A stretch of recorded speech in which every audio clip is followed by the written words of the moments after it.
The topic for this morning is, as was just announced, Hidur versus Kalos, Chanukah's competing concepts of beauty. In general, Judaism seems to be of two minds regarding beauty. If you take a look on your sheet, you see source number one. This is the original "Don't judge a book by its cover." When Samuel, the prophet, comes looking for the person he's supposed to coronate to be the next king of the Jewish people, he sees a young man by the name of Eliyav, who is very handsome. And the Torah says, or the pasuk in Shmuel says, source number one, "Vayihi b'valam vayares Eliyav vayomer ach neged Hashem mishicha." It was when they came, when Shmuel came to do the selection of the next king. Vayares Eliyav, he sees this young man Eliyav, and he says, "Neged Hashem mishicha." There it is. There's the anointed one. The anointed one is there opposite God. And Vayomer Hashem el Shmuel, and Hashem says to Shmuel, "Al tabeit el mar'ehu." Don't look at his appearances. Don't look at his height. Ki me'astihu, I have rejected him. Ki lo asher yireh adam. It's not as people see. Ki ha'adam yireh la'einayim, v'Hashem yireh la'levav. Because a person sees with his eyes, and God sees with the heart. So, meaning God sees that which is inside. Also popular, source number two, maybe better known, Sheker Achein Vehevel Hayofi, Isha Yiras Hashem Hitis Halal, that charm is false, beauty is empty, a woman who is in awe of God is to be praised. So we generally are sort of trained to reject beauty and to say, well, Judaism doesn't really look at that which is beautiful. And that's certainly an idea that I was brought up to understand, but it's not entirely correct. Because take a look at source number three, please. Gemara Bava Basra. It's talking about the imahos, our matriarchs. Hakol bifnei Sarah kekof bifnei Adam. People, in general, compared to Sarah, are like a monkey compared to a person. Sarah bifnei Chava kekof bifnei Adam. And Sarah, compared to Chava, will be like a monkey compared to a person. So we have no beauty. We are ugly, or we're cute and we play in cages, but I think they mean ugly. They in front of Sarah, and Sarah compared to Chava is like that. And Chava bifnei Adam kikov bifnei Adam. And then the same is true from Chava to Adam, and Adam bifnei Shechina kikov bifnei Adam. And Adam compared to the Shechina, the same ratio. So the point is that there's a hierarchy of beauty, working from where we are, to where Sarah is, to where Chava is, to where Adam is, to the Shechina. Why do we have a hierarchy like this? Why do we have a hierarchy like this? Where we say that it's that Sarah is so much more beautiful than Chava, and Chava is so much more beautiful than Sarah, and Adam is so much more beautiful than Chava. What is this really telling us? They were more godlike? More godlike? In what sense? They were closer to God. Like Adam knew God like in a very intimate way, and all the ones you mentioned did as well, but maybe to a lesser degree as time went on. Why should Chava have a lesser knowledge of Hashem? Than Adam, yeah. Why should Chava have a lesser knowledge than Adam? Further from creation. Chava came from Adam, yeah. I think what we're highlighting here, it's true, Chava came from Adam, but there's something more that isn't really about their internal spiritual level. It's about instead, well, I shouldn't say it isn't about their internal spiritual level. It isn't only about their internal spiritual level. There's something else going on here, which is Adam is made by Hashem entirely. Chava is formed from the material that is Adam. And so therefore there's a difference in terms of their beauty as we're putting it here. Yeah. But people in Sarah, we're all formed from the same generation. And that's why I say it isn't only about being formed by God, it's also about the spiritual level. That has to figure into this too. But I think that there are really two ways in which we're gauging here. One is how great this person is, what that person's spiritual level is, and the other is also the connection to Hashem. My point isn't really to discuss and debate Adam versus Chava versus Sarah versus us, but only to show how they choose to describe the difference in the levels. I could have just as easily said, there's Sarah, and then there's Chava, and then there's Adam, and then there's Hashem, right? But instead, we gave it a characteristic, and the characteristic that we gave it is beauty, right? We said this one is like a monkey before that one, and this one is like a monkey before that one. They're not talking about it in terms of being primitive. That's not the point is not being primitive. I realize as I'm saying this that I didn't bring you Rashi on this. They're talking about it in terms of beauty. Yeah, because standing alone you can't. Standing alone, you could have taken that in another way. I agree. Particularly since the last comparison is to the Shekhinah, right? Which doesn't sound like it's a physical. There's no physical beauty aspect to that. Right. Although you could definitely argue that, and in fact the Greeks would, as we'll see. But yes, the general trend with this source and with other sources is to view the imahos as being beautiful. So much so that there's kind of a shock when the Gemara says about Esther that she was Yirak Rokes and she was of olive tinged skin, and then the Gemara has to deal with the fallout from that. I don't think that we have a clear vision of the importance of beauty within Judaism. And I think that one way to get a clearer understanding of what beauty is about to the Jew is to look actually at Chanukah and the difference between the Jewish and the Greek approaches to beauty. Now, when I was taught in school about Chanukah and about Hellenism and Greek culture, they emphasized for us that the Greeks were all about the beauty of the body. That was something that they taught us. That's something you heard also? The Olympics. The Olympics, right? The Olympics were classic because you always knew, you could tell that to a fourth grade boy, right? Excuse me, in Canada, a grade 4 boy. And tell him about them competing and they're not wearing clothing. You knew that was an image that was going to stay in his mind forever. And whether he'd come out of that Greek or Jewish is a good question, but you knew that it was an image that he's going to remember that long after anything else you explained to him about Hanukkah. But the problem is that it's not quite accurate.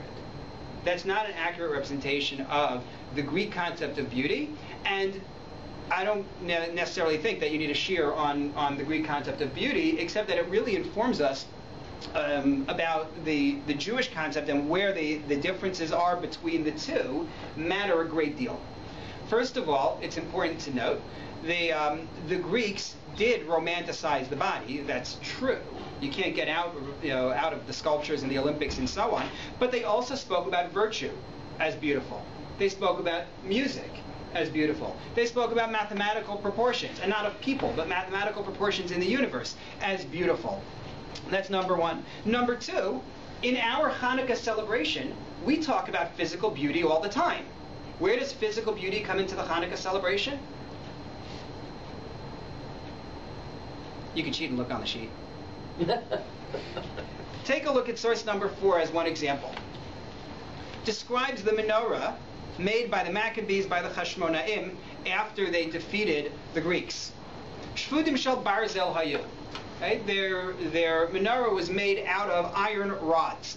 V'chipum beba'atz. And then the Hashmonaim coated them with tin. It was something that made it nicer, apparently. Ha'eshiru, they became wealthier. Asom shel kesef, they made it out of silver. Chazu v'ha'eshiru, then they became wealthier. Asom shel zav, they finally made the menorah out of gold. Now, had they gone from tin to gold, or from iron to gold, I would have said the reason why you want to upgrade is because the original menorah was made of gold. Right? That's what you had in the Mishkan. The tabernacle the Jews had in the wilderness was made of gold, so therefore you want gold. But if my only goal is to try to mirror what existed in the Mishkan, what's with all the intermediate steps? Why bother with tin? Right? Save up for gold, and when you have gold, then you do it and replace the one that you have. Why is it that they go through these intermediate stages? Why do you upgrade? Because that's what they could afford. It's what they could afford. And it's more beautiful than the previous. And it's more beautiful than the previous. I'm trying to have a beautiful menorah. The only material you should not use for a menorah is probably wood, on a guess. But really, there's nothing wrong with an iron menorah. And I'm not telling people not to use the ones that their kids made in school with wood. The bottle caps are safe. But there's nothing wrong with an iron menorah. But the idea is, I get a silver menorah that looks nicer. It's not just Hanukkah. We do that in general. We say that the mitzvah items that we use are supposed to be beautiful. The Gemara says you're supposed to have a nice sukkah, you're supposed to have a nice lulav, you're supposed to have a nice esrog. This is a part of what we call Zeh Keli Ve'anvehu. This is my God, I will glorify him. And it's a term that we call hidur mitzvah, beautifying a mitzvah. This is an ideal of ours. Far from saying the Greeks are wrong with their emphasis on beauty, we absolutely believe in beautifying mitzvahs. Take a look at source number 5 from Maseches Sofrim. You may be familiar with the canonization of the Gemara, where the sages took a verbal tradition, a tradition that had existed to explain the written Torah for centuries and centuries, and they said, we need to write this down. This was a period of time when the Romans were killing people for teaching Torah. There's a lot more that goes into this. It's a shiur in its own right, but they said, you know what, we need to write this down, and they wrote it down first in an outline form called the Mishnah, canonized in the 3rd century, and then the expanded version with a lot more discussion is the Gemara, and that's written down in the middle of the 6th century. That's Mishnah and Gemara, that together they form Talmud. However, simultaneously, we have what are called miniature volumes, Masechtas Ketanos. And those don't make it into Talmud proper. They are sort of attached to it, and they're from roughly the same era, and they carry great authority. And one of those is called Maseches Sofrim. As it sounds, Sofrim means... Right. Sorry? Right. Writing, scribes. And a lot of it is about safrut, the art of writing Sefer Torah, tefillin, mezuzah. But take a look at what this has to say about the menorah that we use on Chanukah. Source number 5. V'asur lahadlik b'ner yashan. One may not light an old lamp. V'im ein lo ela yashan. And if all he has is an old lamp, melabno be'ur yafe yafe umutter. Then you know what you do? You whiten it well in fire, and now it'll be permitted. This is talking about something made of clay, obviously. I'm not doing this with my metal menorah. If you try that, go back to the wood one.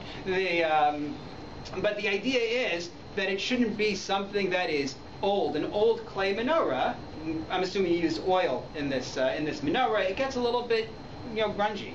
Granted that it's grunge from a mitzvah, right? There's nothing I like more than a Haggadah that has wine stains and crumbs in it, matzah crumbs.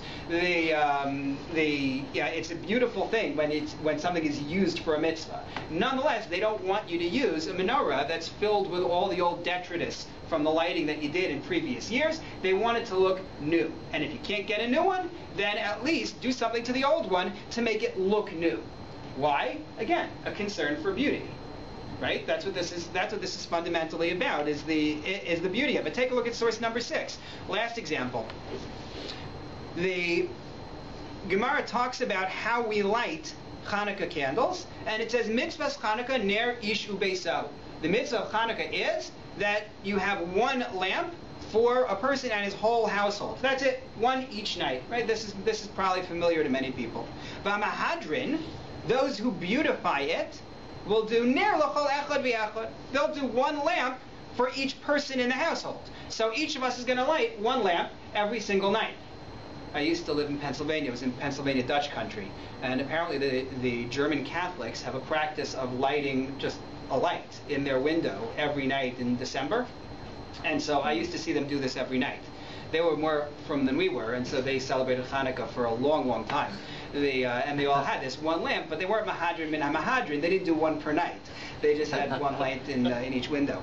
But the statement here is, after we get to those who beautify the mitzvah, according to Beit Shammai, those who beautify still more light 8 lamps on the first day and then reduce by 1 per day. According to Beit Hillel, which is our practice, you light 1 lamp on the first day and then you increase by 1 per day.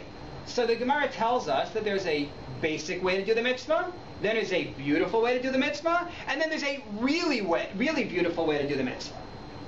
Again, the emphasis on beauty. Now, the truth is I cheated in my translation, because the word in the Hebrew was mehadrin. Does mehadrin have to mean beautiful? No. What else could it mean? Sort of. When we finish a Masechta, right, we do a siyum. We make a celebration for having completed a big mitzvah. And we recite something called a hadran, in which we say, hadran alach, v'hadrach alan, which could mean our beauty is upon you and your beauty is upon us, but it also could mean we will return to you and you will return to us. Take a look, please, at source number 7. Tosfos was writing in the 13th century. It appears to Rabbeinu Yitzchak that Beit Shammai and Beit Hillel, who were the ones who said it's candles per night, right, the last view that you do 8 candles on the 8th night and so on, refer only to the candle per household approach, so that this would provide greater beauty. The first part of this is not so germane for us. He's discussing which one we're referring to here, Beit Shammai and Beit Hillel. Are you lighting per night if you have one per member of the household? And that's not the point. The point is that he uses the term providing greater beauty. That's what he really wants here. In other words, Mahadrin is an expression of Hidur, meaning beauty. Rashi disagrees, and in source number 8, Rashi says, V'amahadrin achar hamitzvos, those who pursue mitzvot. So Hidur doesn't mean beauty. Hidur means something that you pursue, something that you run after.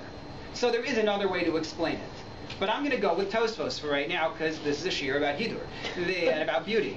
And Tosfos' position is that we light more candles because we want to beautify the mitzvah. And if you don't like Tosfos, you want to take Rashi, that's fine. Because I still have Masechet Sofrim that said use a beautiful menorah, and I still have the Gemara saying that the Chashmonaim tried to use the most beautiful menorah possible. So if Chanukah is really a rejection of the Greek emphasis on physical beauty, I don't understand why we are so caught up in a beautiful menorah. Why are we doing that? I thought we didn't like beauty. I thought the Greeks were the ones who were all about beauty. So I think it's important to understand, again, this Greek concept that they call kalos. And for this, we need a little bit of background in philosophy. We think of traits, of characteristics, of properties of something as adjectives. So for example, if I were to draw a shape on here, sorry, I got to stay within the camera. If I were to draw a shape here like that, you would say that was a triangle. See, I'm not a good artist, but with my finger I'm really good. That would be a triangle. Okay, a triangle is a description of 3 lines that meet in a certain way, right? It forms 3 angles, right? Hence triangle. Good. If you look at this folder, you say, what color is this? Blue. Blue is an adjective, right? If I say, stipulating right now that this is solid because you can't touch it, but this is solid, you look at it and say, okay, this is a solid entity. Those are adjectives. Triangle is a description of a physical entity. Blue is a description of a physical entity. Solid is a description of a physical entity, right? That's the way we think. That's not the way the Greeks thought. Going back to Plato, who precedes Chanukah by more than a century, but he sets up Greek philosophy in this sense. These properties are actually examples of an entity that exists in another world that's like what we would think of as heaven. There's another world in which these properties exist as separate entities. In other words, somewhere out there is the perfect triangle. It is more of a triangle than any triangle in this universe. Somewhere out there is the perfect blue. There's a color blue somewhere that is more blue than any blue that's going to exist in this world. Somewhere out there is solid, and it is more solid than any solid that you're ever going to encounter here, and so on. All the things that we think of as adjectives actually exist as entities somewhere in another world. If anyone here reads Neil Stevenson, all right, he has a book called Anathem that focuses on this concept. But in any case, in Platonic thought, beauty is a separate entity. There is something called beauty that I can't imagine, that I can't fathom, that exists in an abstract sense off in that universe, and it is more beautiful than anything in this realm. And what's particularly fascinating to me is that the more you read about this, the more you find similarities between the way they described beauty and what we use to describe the Torah. Take a look on your sheet, the reverse side of the sheet, source number 9. This is from a work called Phaedrus from Plato. There abides the very being, there in that realm, abides the very being with which true knowledge is concerned, a reality which is colorless, formless, intangible, visible only to mind, the pilot of the soul. She beholds justice and temperance and gains knowledge absolute, not that which is found in varying forms in one or other of those regions of becoming which we men call real, but real knowledge, really present where true being is. That was probably entirely nonsensical to anyone who hadn't read the part that it came from. But the idea is, there's another realm, separate from this one, where the neshama exists. He's not calling it a neshama, where the soul exists before it enters this world. And in that world, you perceive that which is true. You perceive all of these forms that only have examples of them in this world. And now take a look at what he does with that in source number 10. He says, the soul which has seen most of truth shall be placed in the seed from which a philosopher or lover of beauty and follower of the muses will spring. So in other words, the highest level soul perceived the most in that world, and that's going to become a philosopher in this world, because I'm Plato and I'm a philosopher. Those who have perceived the greatest things are going to become most sensitive to it in this world. That which has seen truth in the second degree shall be some righteous king or warrior chief. Remember that within Plato's concept of government, you're governed by people who are smarter than everybody else and who are more sensitive and know how to run things than everybody else. The common people don't know that much. The rulers are the ones who do. The soul which is of the third rank shall be a politician, or business manager, or trader. The fourth shall be a lover of gymnastic toils, or a physician. The fifth shall lead the life of a prophet or a seer, and so on down the line. The greater your perception in this, so to speak, olam ha'emes, this world of truth that he's envisioning, the greater your development in this world. But the real kicker is in source number 11. He says, when he sees any earthly beauty, he is transported, the word he belongs there, with the recollection of the true beauty. He would like to fly away, but he cannot.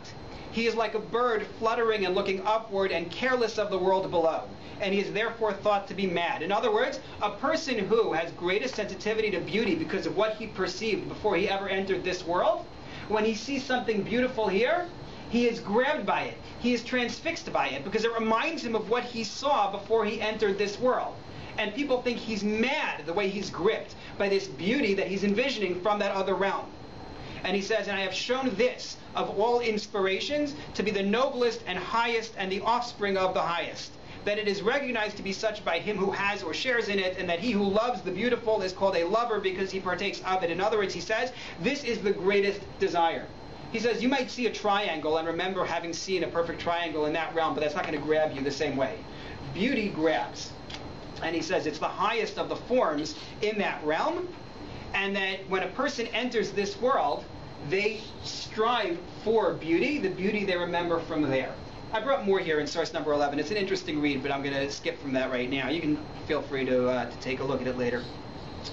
The point that he makes is that beauty is an ideal and a separate entity and something that we want to perceive. Parenthetically, did you catch the similarity in terms of Torah, what I was thinking of here? The idea that a person learns Torah before ever entering this world and then is made to forget it and then learns it again here and remembers that which and gravitates to that which he perceived beforehand. It's very interesting. But what we do with Torah is what he is trying to do with beauty. And to actually take a look at the last source, number 12, from his symposium, he puts this in the mouth of Socrates. Only in the contemplation of beauty is human life worth living. I say he puts it in the mouth of because it's a play in which he has dialogue from different speakers, and this is the script that he gives to Socrates. Only in the contemplation of beauty is human life worth living. So, as far as Plato is concerned, beauty is a separate entity. It is perfect, it is ideal, it is something to be pursued, it is godlike in a sense, although he doesn't actually use that term. For the Jew, beauty is an adjective rather than a noun. We beautify something which is worthy. We don't simply say that beauty in and of itself is worthy. It's a very big difference. It's a substantive. This is not semantics. This is substantive. So take it away from beauty for a minute. Think of kavod, of honor. Anybody remember what the Mishnah in Pirkei Avos says about honor, about kavod? It says, Hakina v'hataiva v'hakavod motzian es ha'adam min ha'olam. Right? jealousy, and desire, physical desire, and kavod, honor, remove a person from this world. Right? You're not supposed to want honor. Honor is destructive. And yet, we have all sorts of mitzvahs that surround giving honor to someone. Right? Can you give me examples? Elderly. Honoring the elderly, right? Parents, kibbud aveim. Torah-wise people. Right? Kavod tamidei chachamim, kavod Torah, kavod hameis, when we take care of somebody after they've passed away. Give people honors to say open psicha. Right. We give kibbudim. We call people up to be involved in mitzvahs. Right. We engage in kavod all the time. Even though you told me kavod is a bad thing. Kavod is destructive. Because there's a difference between giving honor to something that is worthy and valuing honor as an entity unto itself. Honor should not be a goal of a person. Honor is not something to pursue. I would like to be in that state in which people honor me. But we absolutely do honor that which is worthy. And similarly, when you're talking about beauty, we beautify things. We beautify a mitzvah. We talked about this in the beginning. Hidur mitzvah. I will take a mitzvah, which I believe is worthy, and treat it in a beautiful way and give it beauty. I will use the nicest menorah I can use. I will use the best oil I can use. I skipped the source before, so I didn't have it on your sheet. But the Pri Megadim says you also have to use an oil that is not foul, an oil that will smell nice and be clear. That's also part of the requirement. We don't do it in order that people should learn to pursue beauty. We do it in order that people should learn to pursue a mitzvah. That's the idea. We want to make the mitzvah more attractive. So that going back to our initial question about how Judaism feels about beauty and why it is that here we are on the holiday when we repudiate Greek thought and yet we are playing up beauty. To the Greek, beauty is a goal with its own value, and to the Jew, beauty is a way to honor that which we value. It's not about the beauty, it's about the way that we use it. So, go back to the initial sources, please. In source number 1, we read about Shmuel Hanavi coming to coronate the new king, and he meets Eliab, and he's really impressed because Eliab is handsome. And Hashem rebukes him, and he says, that's not the way we do it. You may see with your eyes, but I see to the heart. It's because Shmuel has replaced the person with the beauty. He saw the beauty and said, I want to coronate the beauty. And Hashem's response is, we don't coronate the beauty, we're coronating the person. And you have to see the true person. You can't be deluded by the person's physical appearance. That's sort of part 1. Now, don't get nervous. It's the bulk of what I'm going to say. But I wanted to take this idea one step further. And beyond what we've already said about beauty and the difference between Jewish and Greek concepts of beauty and what we beautify on Chanukah, one more point about the way that Jews celebrate their holidays. Right? The old joke, it's a tired old joke, I don't even want to repeat it except that I have to in order to get to the next point in the shir, but that Jewish holidays, the theme is, right, they tried to kill us, we won, let's eat. So there's another theme that goes within that. When we celebrate defeat of an enemy, we tend to also celebrate the defeat of the enemy's ideal by turning the ideal on its head. Take Pesach, for example. What did we do at the original Pesach to turn the Egyptian ideal on its head? We used the lamb, which was their god. Exactly. Right? We're told to take the lamb and you tie it to the bedpost and you do it 4 days in advance of Pesach, right before you're actually going to shecht it. Says the Medrash explaining what we're doing is that the Egyptians should see, and we demonstrate for ourselves, that we are slaughtering that which they worshipped. They worshipped the lamb, we reject that, and we actually slaughter it and use it as a feast for our God. Take Purim as another example. Haman's tool is, Yeshno am echad mefuzar umeforad bein ha'amim. Haman's tool is, the Jew is scattered. The Jews are scattered among all the nations. V'dasem shanos mikolam, they're different and they don't even agree with each other, and whether he was right or not is another story. But the view of Haman is that the Jews are all diffuse and scattered and they don't get together with each other. What do we do on Purim? Mishloach manos ish l're'ehu umatanos la'evyonim. We make a mishta, we make a feast. We share food with each other. We send gifts of food. We give to the needy. We unify. we take that which the enemy promoted and we turn it on its head in our celebration. And I think this may be what we're doing come Chanukah. We're taking the Greek concept of beauty and we're using it not in their way, but as hidur mitzvah, to recognize the beauty of the mitzvah of the service of Hashem. And I think that's that in and of itself is an interesting point that's worthy of exploration, how this plays out in terms of the different Yom Tovim and how a Jew celebrates, and it's a much bigger topic in its own right. But I think here that may be a reason why we place such emphasis on beauty for Hanukkah, is davka. It's specifically to take that which they promoted as their ideology and to show what a Jew does that, turning it around within our ideals. One last point. The idea of beautifying our mitzvos is more than just an abstract idea and more than just another way to make being a Jew more expensive. Right? We have enough of those. But I think there's a critical point within this. When people ask, will my child grow up to want to have a home like mine? One of the key answers is, well, what did they see in a home like yours? Did they see something that they are going to want to replicate? If children grow up in a home where going to shul is a chore, if children grow up in a home where mitzvahs are performed by rote and in a perfunctory way, this is what I need to do, so this is what I'm doing, and then I'm going to go take a nap, then they may come as adults and ask themselves, is that something I want to repeat? Is that really what I want for my own life? And the answer may well be absolutely not. Whereas if children see beauty of mitzvahs in the home, the physical beauty that they can recognize on their own level, that they can recognize, and that also demonstrates the way that we honor the mitzvah, it's far more likely that they're going to say, this is something attractive. This is something that I want to replicate for myself.